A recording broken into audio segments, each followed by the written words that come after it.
What's going on, sports card hobby family? Another day, another sports card video. We've got some interesting news tidbits that popped out over the last 24 hours that I wanted to talk about. First off, Goldin Auctions rolling out irrevocable bids. We'll explain how that works because that's a little different than what we've seen previously.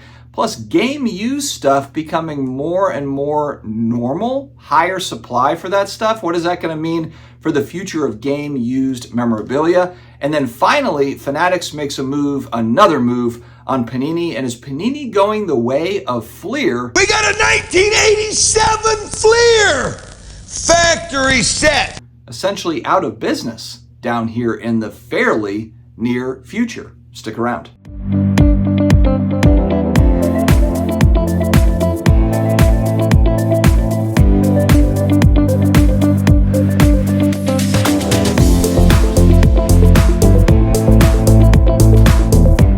Friends, before we get started with today's video, we've got our shout outs. First off, Card Capsule. Card Capsule is the place to get all of your supplies, semi-rigids, cases, card sleeves, all the things. It is at Card Capsule. I will have a link down below, and I believe it's Sports Card Dad gives you 10% off your order at Card Capsule. Wooten Sports Cards on Whatnot. The football card guy extraordinaire pretty much sells out every week. Over 11,000 followers on Whatnot. 5-star reviews. So you got to check out Wooten Sports Cards today.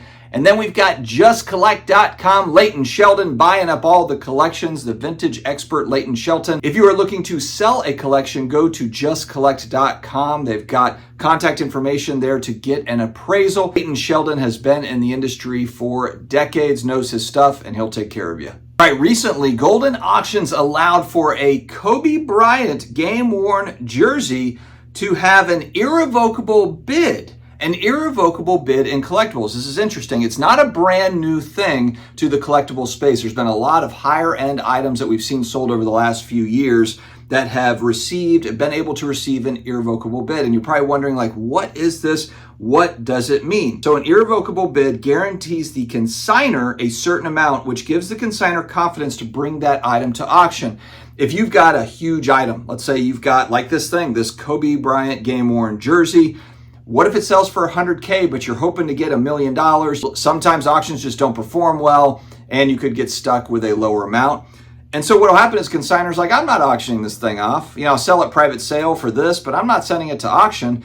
Well, what this allows for is for the person to have essentially a guarantee to bring that item to market. So let's say it's a $1 million guarantee from the irrevocable bidder.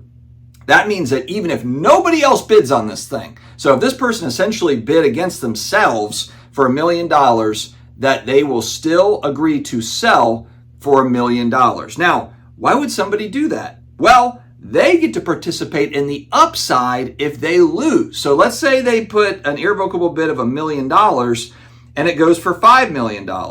So what will happen here is they get a piece of the upside. And the way the article explains this is it reads, this usually manifests itself by taking a 15 to 25% of the delta between the irrevocable bid and the final price before buyer's premium. So that's really significant upside for the person that placed that irrevocable bid. Now, of course, the risk is they put up that $1 million and hey, it would have sold for $500,000 and they basically overpaid in quotation marks. But we know in the collectible space, it's finicky.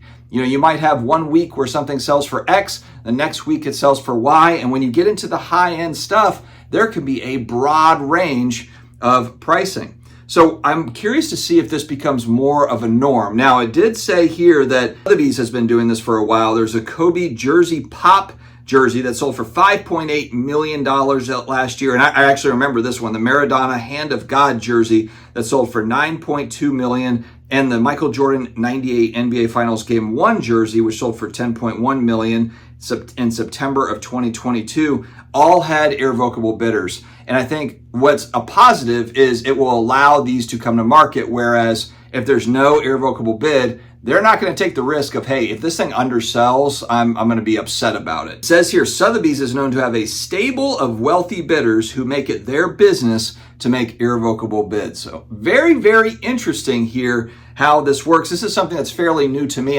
This is the high end. This is the highest end of sports cards, collectibles, and sports memorabilia. But without knowing kind of how all this stuff goes down, this is an interesting tidbit here offered by collect.com. What are your thoughts on irrevocable bids? Will you be placing one today? I will not be. Caught this next story on Twitter, and this is another member of that collect.com team, Will Stern, and he talks about here how Sotheby's drops 75 jerseys on their fixed marketplace at 10 a.m. today. But what's kind of interesting here is these are game-worn jerseys. They've got pictured here.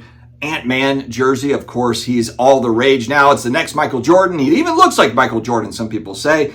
But one thing that Will states here that I think is interesting is these are so expensive because of course, they're game worn by the player, but also because of the limited supply of these things. Well, this auction house, Sotheby's, is going to be offering bi-weekly drops, 150 new jerseys, game-used jerseys, a month. And I just thought this was interesting because this kind of plays into what we've been talking about in the collectible space, where this is now becoming big business. This is more speaking on the sports memorabilia side. But if I'm someone that's holding game-worn stuff, granted, if it's an older player, if it's Bill Russell or something, if it's a Mickey Mantle game-worn jersey, probably fine. But if you're a collector of kind of these newer players or recently retired, I would be really nervous about this because it looks to me like the auction houses, everyone that makes money in this space, that of course makes huge money when they sell in the buyer's premium and that sort of thing, they are looking to incentivize bringing these items to market. And how much is too much? How much supply can there be and keep these prices the way that they are? It's no different in trading cards. When we're looking at cards and we're looking at pop reports, it's like the higher that pop report goes, the less rare it is, the less special it is. And if it's not special, if it's not limited, then how can it continue to break new records or command these high prices? Game used is to me vulnerable here. When I see stuff like this, it makes me nervous for the big bag holders. And I know there's some people that spend a lot of money on this stuff. Now, granted, if you're picking very specific things, Jackie Robinson, the Maradona Hand of God jersey, there's certain kind of events and athletes that are no longer alive. Those are probably okay. And actually, those might even see more of kind of the increase over time just because they're going to look more and more special. Whereas the Ant-Man game-used jersey, where every time he plays a game, takes off his jersey and it heads straight to auction. I mean, to me, that's going to push those prices down. And then what does it mean for the the player looked at it for a second, the Fanatics jerseys? Those are going to be pretty cheap, I think, over time. Because as people are talking more about, there's a lot of talk here more and more about sports memorabilia, investing and investments. Because there's huge money being put into these things. If you're going to put $10 million into something, you're calling that an investment, I would think. You have invested some serious dough in this thing.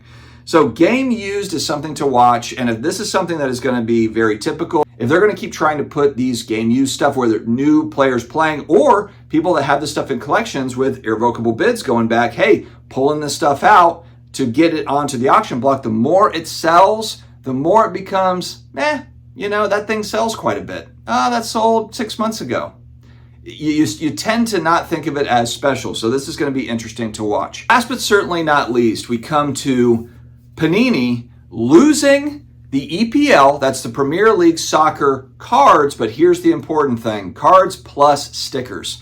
If you remember, Panini is an Italian company. My wife grew up, she was born and raised in Florence, Italy, going back to the 80s, 90s, and they used to collect, they still do over there, soccer stickers as they come out. That's the big thing. Europeans collect stickers, they don't collect cards really. Maybe somewhat, but not really as much. It's historically in Europe been stickers, not trading cards. Well, Fanatics, the Pac-Man eating up all the things, they have gotten away that EPL license from Panini, which is a huge deal. The article here mentions, I think Topps executive talks here about how it's the crown jewel.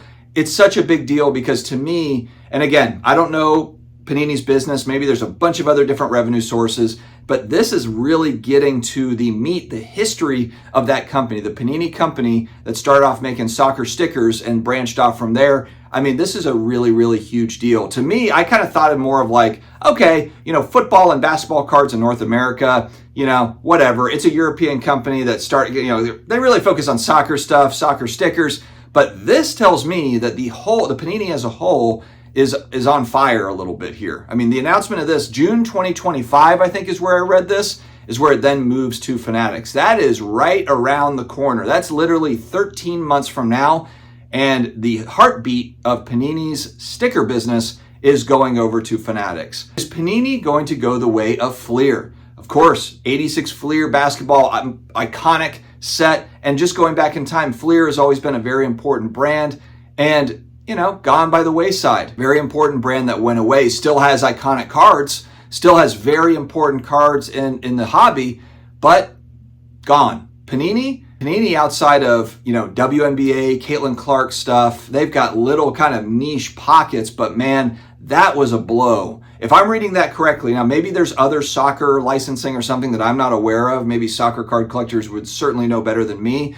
But to me, that feels like a huge stake in the heart for Panini if they are losing their European soccer trading cards and sticker business to Fanatics. But you guys let me know your thoughts on the news. There's always something interesting going on in the sports card hobby, sports memorabilia space. Oh, and one more announcement. Make sure to tune in to Off Center tonight at 9 p.m. Eastern. I have an announcement to make regarding the national giveaway, Flipping Steve's national giveaway. Make sure you subscribe to Flipping Steve's channel. But we are getting closer to the national, 60 days out or something? 60 to 70 days out. And we have got the big national giveaways I'm working with him on as well. So definitely tune in tonight for an announcement around that, 9 p.m. Eastern on my channel. It's going to be on my channel, Flipping Steve and Neo Cards and Comics.